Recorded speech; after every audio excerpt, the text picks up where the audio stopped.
साथियों नमस्कार। समस्त भारतवर्ष के होमगार्ड जवान महिला जवानों को हाथ जोड़ के नमस्कार।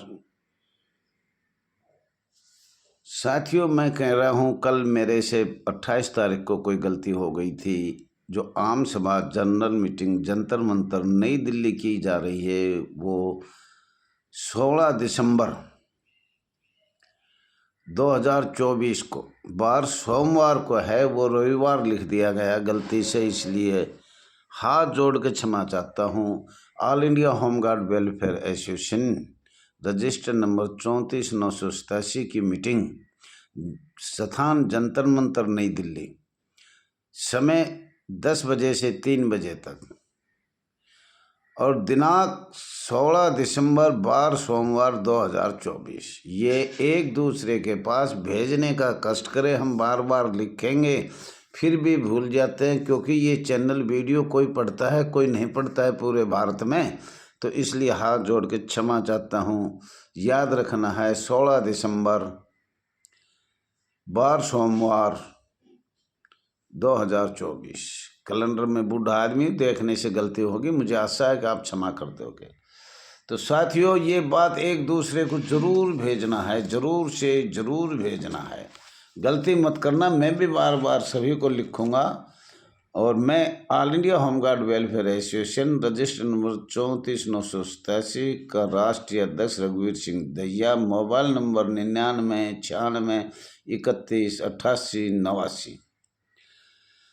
चलो साथियों, ये आपका अपना चैनल है RS दहिया एक्स होमगार्ड में स्वागत है। जो लोग लाइक कर रहे हैं, शेयर कर रहे हैं, कमेंट कर रहे हैं, सब्सक्राइब कर रहे हैं, उनका बहुत बहुत आभार व्यक्त करता हूँ। और मैं चाहता हूँ शीघ्र ही आपको एक कर्मचारी का दर्जा तो मिल ही जाएगा और आगे हमारा संघर्ष चलता रहेगा।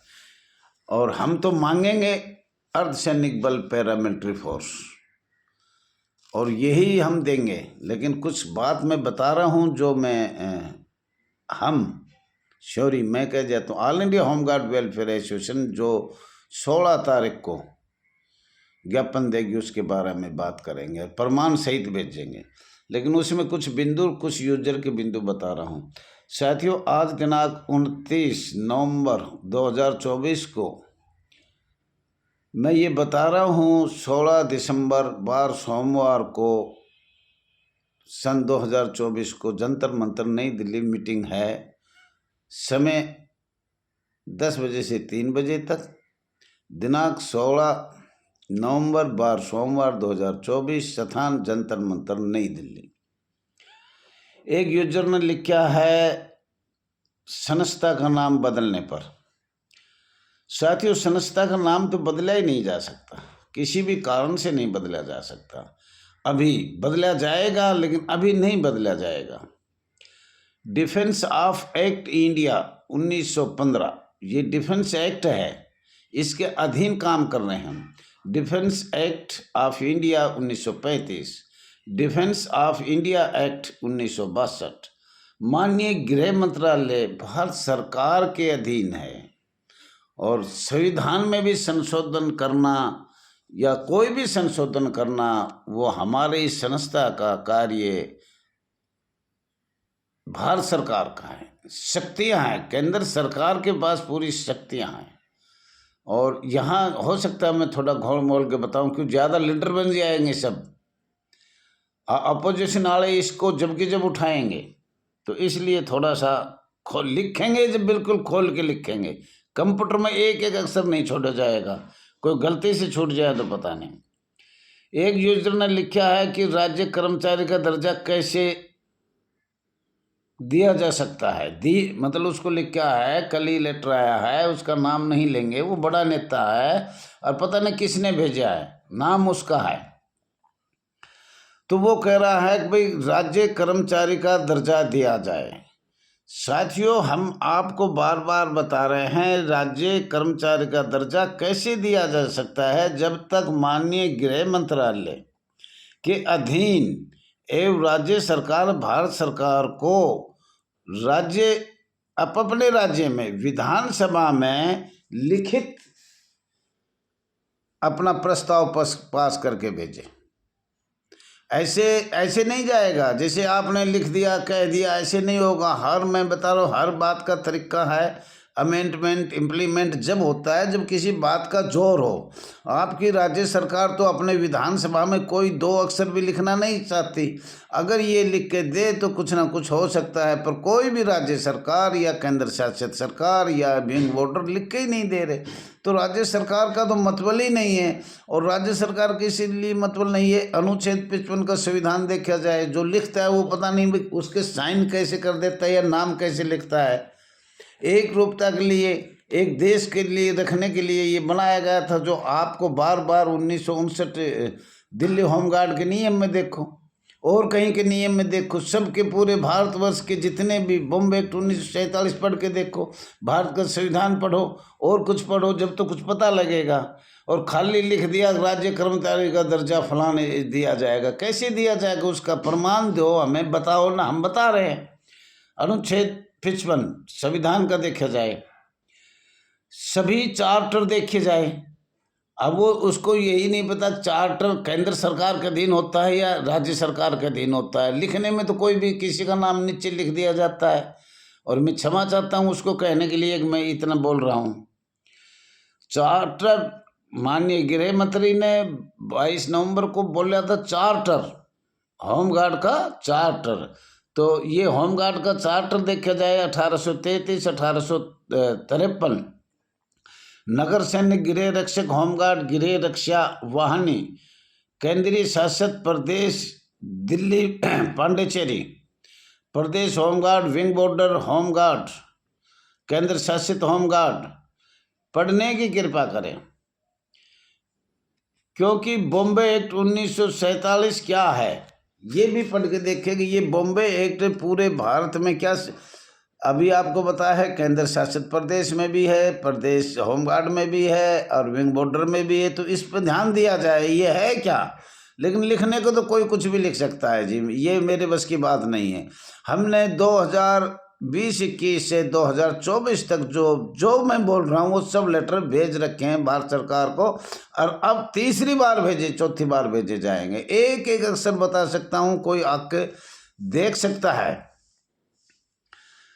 भारत के संविधान अनुच्छेद 19 देखा जाए, हमें आज तक उसका लाभ नहीं मिल पा रहा। अधिकारी कहते हैं कि हम इसको जानते नहीं, ये इस संस्था पर लागू ही नहीं है। तो जब ये भारत का संविधान 19 को अच्छी तरह पढ़ो, इस संस्था में वो लागू ही नहीं है। अधिकारी बार बार बता रहा हूँ मैं, तो ये भी आपको मैं बताना चाह रहा हूँ, मौलिक अधिकार भी इस संस्था को कोई लागू नहीं है।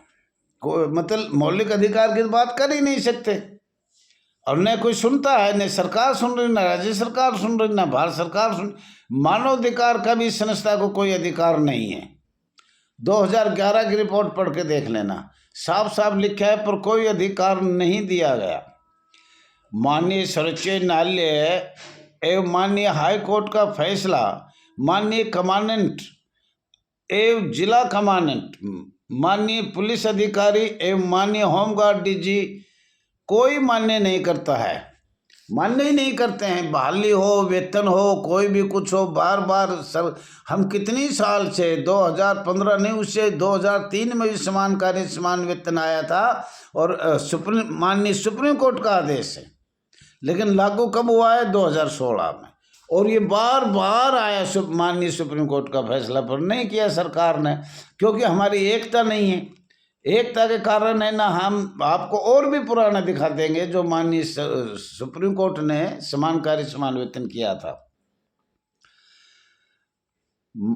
और साथियों, बहाली का फैसला, कई कमांडेंट मेरिट में माननीय हाई कोर्ट का फैसला, 4 आदमियों को हुआ, 2 ड्यूटी मिल गई, 2 नहीं हुई। तो यहाँ भी अधिकारी ऐसे करते हैं, विभाग के होमगार्ड के अधिकारी, पुलिस अधिकारी, जो मोटे पैसे देगा उसको बहाली कर लेता है ना। होमगार्ड के जवानों को, महिला जवानों को माननीय हाई कोर्ट और सुप्रीम कोर्ट का फैसला मान्य ही नहीं कर रहे। तो ये बहुत बड़ी बात है साथियों। 24 जून 1968 संख्या 27, जो केंद्र सरकार के आदेश द्वारा बिंदु 14 पर लिखा हुआ है, जब कोई आदेश अनुरूप सरकार नहीं कर देती, जब तक न्यायालय उसका फैसला मान्य नहीं होगा। ये आपको लिखित देंगे हम बिंदु 14 को, जो सरकार ने बनाया था।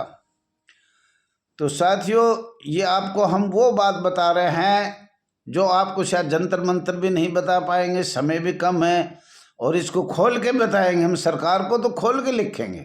पहले भी लिखा था हमने, कई पेज का ज्ञापन बनाया था। इस संस्था पर सामाजिक कार्यकर्ता अंतर्राष्ट्रीय कानून लागू है एवं श्रम कानून 1966 में लागू है। जब तक स्वयंसेवक शब्द समाप्त कैसे हो जाएगा, जब तक ये पहले जो हमारी संस्था पे माननीय भारत सरकार को लगा रखे हैं, माननीय केंद्र सरकार की शक्तियां हैं, जब तक इन पे संशोधन नहीं होगा, जब तक स्वयंसेवक शब्द समाप्त ही नहीं हो सकता। राज्य कर्मचारी का दर्जा तो कैसे मिलेगा, केंद्र सरकार के अधीन है, ये आपको पहले ही बता दिया।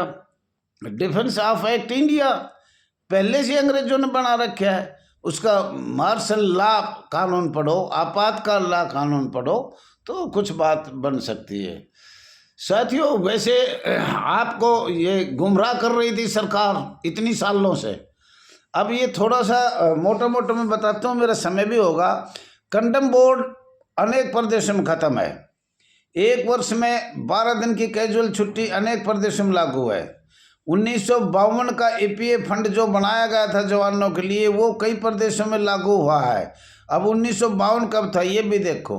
1965 में बोनस लागू हुआ था, और वो भी कई प्रदेशों में होमगार्ड संस्था, नगर सैनिक में बोनस मिल रहा है साल में। मात्र तो छुट्टी लागू कई स्टेटों में हो रही है। चंडीगढ़ पंजाब आने जाने का किराया माफ है। मध्य प्रदेश गंभीर चोट लगने पर पेंशन का भी प्रावधान है, और कई प्रदेशों में बिजली बोर्ड में ड्यूटी लगने पर साप्ताहिक छुट्टी भी है, और शहीद होने पर ईंधन का 15-20 हज़ार रुपये या जो भी है अलग अलग स्टेटों में वो लागू है। तो साथियों, मैं आपको कहना चाह रहा हूँ, कर्मचारी का दर्जा तो आपको मिल ही गया। ये उसी को मिलती है शर्तें जब जो अच्छा कार्य करता है। वो स्वयंसेवक कहाँ रह गया, वही फिर स्वयंसेवक का मतलब क्या है? स्वयंसेवक का तो ये स्वयंसेवक को कौन देगा ये इतनी सुविधा? तो ये भारत सरकार से माननीय गृह मंत्री जी से कहता हूँ, ये स्वयंसेवक तो कर्मचारी बन चुका है। आप कागजों में नहीं बना रहे, अधिकारी बनाने ही नहीं दे रहे हैं, आपकी कोई सुनाई ही नहीं है। साथियों, कुछ और भी बात बताना चाह रहा हूँ मैं एक बहुत जल्दी। भारत सरकार कंपनी बुक या भारत सरकार के आदेश जो भी दिए हुए हैं वो आज तक किसी भी प्रदेश में लागू नहीं किए गए, और वो अलग अलग वो भी भेजा जाएगा। सब मैंने भेज रखा, आगे भी भेजा जाएगा। साथियों, कोई भी गलती हो क्षमा चाहिए। ये याद रखना है, दिनांक 16 दिसंबर 2024 बार सोमवार, जंतर मंतर, नई दिल्ली। आपको सुबह 10 बजे से 3 बजे तक रहना होगा, मीटिंग में सुनना होगा, ज्ञापन पढ़ के सुनाया जाएगा। और कोई बात रह गई वो अगली मीटिंग में जल्दी मीटिंग करेंगे हम। थैंक यू साथियों, धन्यवाद।